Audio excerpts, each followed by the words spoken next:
ৰোগী আহে ডিব্ৰুগড় বিমানবন্দৰৰ পৰা অন্য স্থানলৈ যাবলৈ কাৰণে যাত্ৰী আহে ডিব্ৰুগড় বিশ্ববিদ্যালয়ত এইখন ঠাইৰ পৰা ছাত্ৰ ছাত্ৰীয়ে অধ্যয়ন কৰি আছে তেনেস্থলত এনেকুৱা ধৰণৰ এটা গুৰুত্বপূৰ্ণ পথ আজি প্ৰায় 6 মাহতকৈ অধিক অত্যন্ত বেয়াৰ গতিলৈ ঢাল খাইছে ৰোগী ইয়াতে নিওঁতে দুৰ্ঘটনাত পতিত হৈছে আমি জানো যে ডিব্ৰুগড় চিকিৎসা মহাবিদ্যালয়লৈ কোনসকল ৰোগী অনা হয় যিসকল গুৰুতৰভাৱে অসুস্থ বা যিসকলক ধেমাজিৰ মাজুলী লখিমপুৰ চিকিৎসালয়সমূহে তেওঁলোকক সুস্থ কৰিব নোৱাৰি ৰেফাৰ কৰে ডিব্ৰুগড় চিকিৎসা মহাবিদ্যালয়লৈ তেনেকুৱা ৰোগীসকল এই ৰাস্তাই অহা যোৱা কৰে তৎসত্ত্বেও অসম চৰকাৰে এই পথছোৱা নিৰ্মাণৰ কাৰণে কোনো ধৰণৰ ব্যৱস্থা গ্ৰহণ কৰা আজিলৈকে আমি দেখিবলৈ নাপালো জোনাই সমষ্টিৰ সন্মানীয় বিধায়কজনৰ ভূমিকাও দুৰ্ভাগ্যজনক আমি চৰকাৰখনক আমি দেখিছো যে ৰাজ্যখনৰ ইমূৰৰ পৰা সিমূৰলৈ প্ৰায় 27খনতকৈ অধিক টুল গেট নিৰ্মাণ কৰি আছে কিন্তু ৰাইজৰ সেৱাৰ্থে পথসমূহ কিন্তু তেওঁলোকে নিৰ্মাণ কৰিবৰ কাৰণে সক্ষম হোৱা নাই অৰ্থাৎ ৰাইজৰ পৰা কৰ আদায়ৰ ব্যৱস্থাটো তেওঁলোকে সম্পূৰ্ণ কৰি তুলিছে ঠিকেই কিন্তু ৰাইজে যাতায়াত কৰিবলগীয়া এই পথসমূহৰ যি দুৰৱস্থা সেই দুৰৱস্থা নিৰ্মূল কৰিবৰ কাৰণে ৰাজ্য চৰকাৰখনে সক্ষম হোৱা নাই আৰু সেইকাৰণে আজি ধেমাজি জিলা সমিতিয়ে মানৱ শৃংখল কাৰ্যসূচীৰ জৰিয়তে কেন্দ্ৰীয় পথ পৰিবহণ মন্ত্ৰী নীতিন গাডকাৰী ডাঙৰীয়ালৈ এখন স্মাৰক পত্ৰ প্ৰদান কৰিব আমি national authority of India national highway authority of ইণ্ডিয়াক আমি আজি এই স্থানৰ পৰা আমি আহ্বান জনাব বিচাৰিছো যে অতি শীঘ্ৰে এই গোলাঘাটৰ পৰা ডিব্ৰুগড়লৈ এই 31 কিলোমিটাৰ ৰাস্তা অতি শীঘ্ৰে নিৰ্মাণ কাৰ্য তেওঁলোকে আৰম্ভ কৰক আৰু নিৰ্মাণ কাৰ্য আৰম্ভ কৰি তৎকালেই এই পথছোৱা যাতায়াতৰ উপযোগী কৰি তোলাৰ কাৰণে ব্যৱস্থা গ্ৰহণ কৰক আমি ইয়াকো জানো যে এই পথছোৱাৰ দায়িত্বত ৰাজ্য চৰকাৰ আছে ৰাজ্য চৰকাৰৰ অধীনস্থ যিটো ষ্টেট নেশ্যনেল হাইৱে সেই অফিচে এই পথছোৱাৰ দায়িত্বত আছে আৰু এই পথছোৱাৰ দায়িত্বত থকাৰ পাছতো ৰাজ্য চৰকাৰৰ যি দায়িত্ব হ'ব লাগিছিল তেওঁলোকে সেইটো সঠিকভাৱে পালন কৰা নাই আৰু সেইকাৰণে আজি ধেমাজি জিলা সমিতিয়ে মানৱ শৃংখল কাৰ্যসূচী ইয়াত হাতত লৈছে ইয়াতে কেন্দ্ৰীয় সমিতিৰ উপসভাপতি দেৱজিৎ দাস ডাঙৰীয়া কেন্দ্ৰীয় সমিতিৰ সন্মানীয় যুটীয়া সম্পাদক বিষ্ণু শৰ্মা ডাঙৰীয়া কেন্দ্ৰীয় কাৰ্যনিৰ্বাহক শৰৎ চুতীয়া ডাঙৰীয়া তেওঁলোক উপস্থিত আছে ধেমাজি জিলা সমিতিৰ সভাপতি জ্ঞান শৰ্মা ডাঙৰীয়া ভাৰপ্ৰাপ্ত সাধাৰণ সম্পাদক তিলক কাকতিদেৱৰ নেতৃত্বত সমগ্ৰ জিলাখনৰ প্ৰতিখন আঞ্চলিক সমিতিৰ সতীৰ্থসকলে এই কাৰ্যসূচীত অংশগ্ৰহণ কৰিছে আমি অসম জাতীয়তাবাদী যুৱ ছাত্ৰ পৰিষদৰ কেন্দ্ৰীয় সমিতিৰ তৰফৰ পৰা তেওঁলোকক সংগ্ৰামী অভিনন্দন জ্ঞাপন কৰিছো আৰু আশা ৰাখিছো আজি কাৰ্যসূচীৰ শেষ হোৱাৰ পাছতেই ৰাজ্য চৰকাৰৰ চকু মেল খাব আৰু আমি ইয়াকো কৈছো ধেমাজি জিলা সমিতিয়ে আমাক ইতিমধ্যে জনাইছে যে মানৱ শৃংখল কাৰ্যসূচী হাতত লোৱাৰ পাছত নীতিন গাডকাৰী ডাঙৰীয়ালৈ স্মাৰক পত্ৰ প্ৰেৰণ কৰাৰ পাছত যদি ৰাজ্য চৰকাৰখনে কোনো ধৰণৰ নিৰ্মাণৰ পদক্ষেপ হাতত নলয় ধেমাজি জিলা সমিতিয়ে আমাক ইয়াকো জনাইছে যে যদিহে নিৰ্মাণৰ কাৰ্য হাতত নলয় অতি সোনকালে জিলা সমিতিয়ে ইয়াতকৈ তীব্ৰ গণতান্ত্ৰিক আন্দোলনৰ কাৰ্যসূচী তেওঁলোকে হাতত ল'ব ধেমাজি জিলা সমিতিয়ে কৰিবলগীয়া কাৰ্যসূচীত কেন্দ্ৰীয় সমিতিৰ ফালৰ পৰা পূৰ্ণ সহযোগ কৰা হ'ব আৰু আজি আনুষ্ঠানিকভাৱে এই মানৱ শৃংখল কাৰ্যসূচী আমি উদ্ঘাটন কৰিছো বুলি আমি ঘোষণা কৰিছো Dhemaji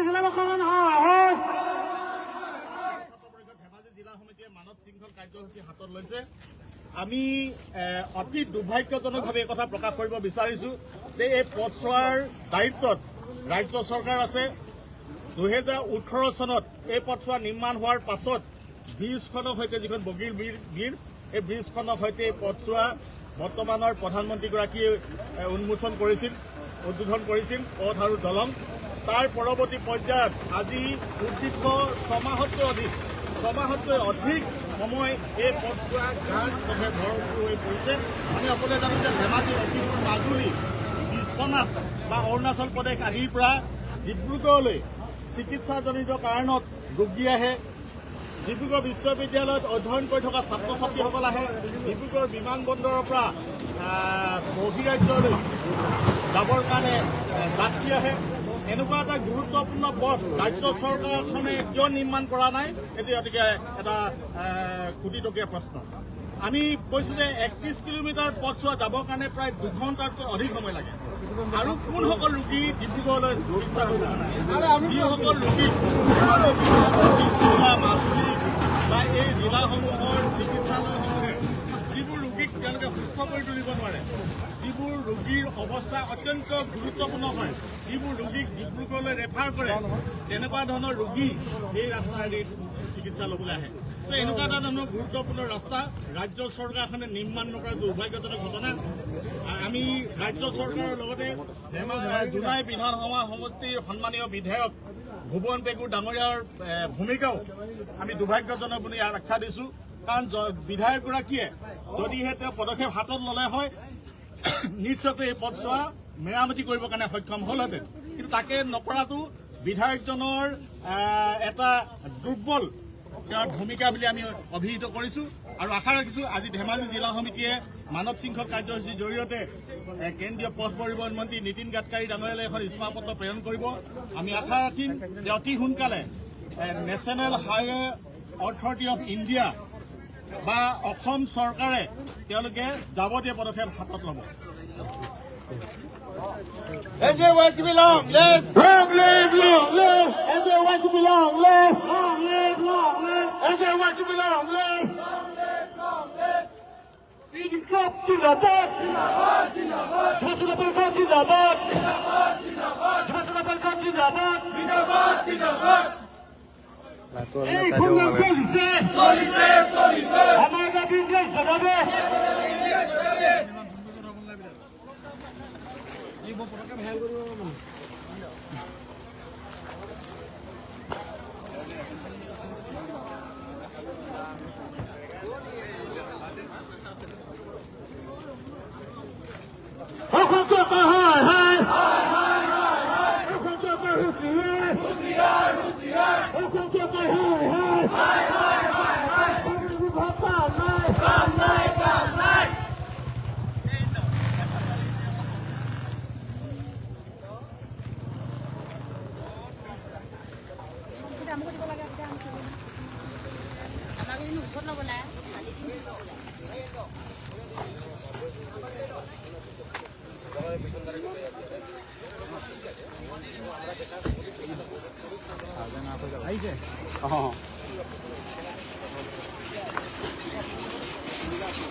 Everyone should be long live! Long live, long live! Everyone should be long live! Long live, long live!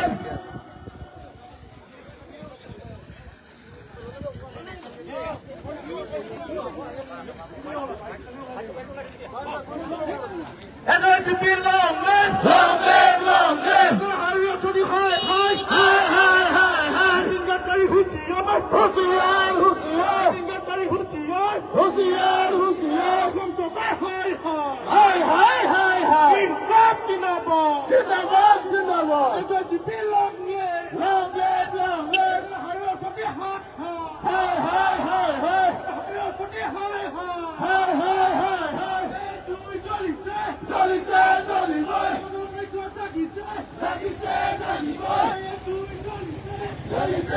the high!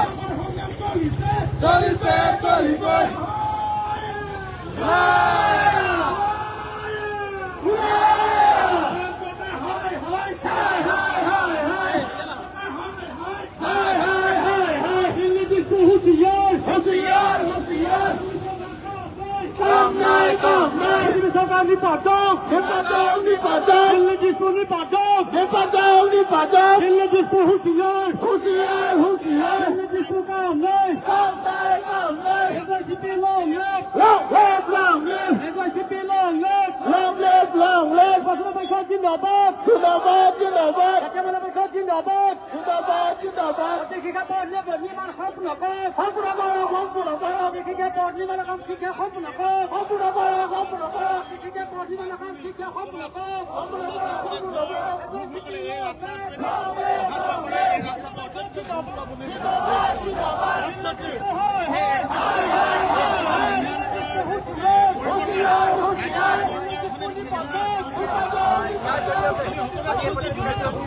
এই পথছোৱাই ঠিক যে নিৰ্মাণৰ বাবে ইতিমধ্যে চৰকাৰে দাবী জনাব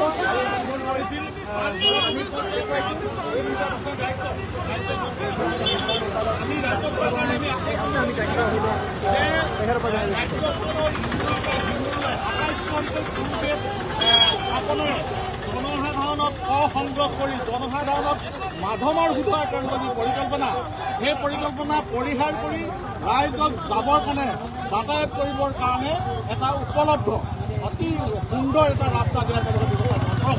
কাৰণ আমি দেখিছোঁ যে ইয়াৰ পৰা 31 কিলোমিটাৰ চুকাফালৈ গোলাজানৰ পৰা প্ৰায় ইয়াৰ পৰা 25 কিলোমিটাৰ আগত এখন টুল গেট ইতিমধ্যে হাতী নিৰ্মাণ কৰি সম্পূৰ্ণ কৰি উলিয়াইছে। অৰ্থাৎ টুল গেটখন নিৰ্মাণ কৰি সম্পূৰ্ণ কৰি উলিয়াইছে, কিন্তু এই পথছোৱা কি অৱস্থাত আছে সেই কথাটো চাবৰ কাৰণে ৰাজ্য চৰকাৰৰ মানে দায়িত্ব নাই। গতিকে আমি ৰাজ্য চৰকাৰৰ এই ভূমিকাক আমি ধিক্কাৰ জনাইছোঁ।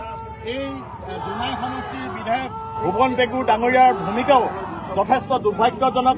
তেওঁ এজন সচেতন জনপ্ৰতিনিধি হিচাপে এই গুৰুত্বপূৰ্ণ পথছোৱা নিৰ্মাণ কৰিবৰ কাৰণে বিভাগীয় কৰ্তৃপক্ষক হেঁচা দিবৰ কাৰণে তেওঁ চেষ্টা কৰিব লাগিছিল বা ৰাজ্য চৰকাৰক বিধানসভাৰ মজিয়াটো দাবী উত্থাপনেৰে এই পথছোৱা নিৰ্মাণৰ কাৰণে তেওঁ যাৱতীয় পদক্ষেপ গ্ৰহণ কৰিব লাগিছিল, কিন্তু আমি সেইখিনি কৰাটো আমি দেখিবলৈ পোৱা নাই। গতিকে আমি ভুৱন পেগু ডাঙৰীয়াক আহ্বান জনাইছোঁ তেওঁ অতি শীঘ্ৰে বিভাগীয় কৰ্তৃপক্ষৰ লগত ৰাষ্ট্ৰীয় ঘাইপথ প্ৰাধিকৰণৰ লগত নেশ্যনেল হাইৱে অথৰিটিৰ লগত তেওঁ যোগাযোগ কৰক আৰু অতি শীঘ্ৰে ৰাজপথ নিৰ্মাণৰ কাৰণে যাৱতীয় পদক্ষেপ হাতত লওক।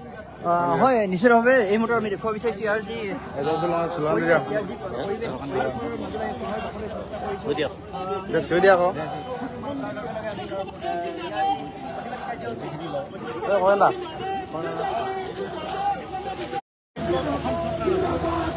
চৰকাৰৰ চূড়ান্ত দায়িত্বহীনতাৰ বাবে এই পথছোৱাৰে যাওঁতে মানুহে যথেষ্ট হাৰাশাস্তিৰ সন্মুখীন হৈছে।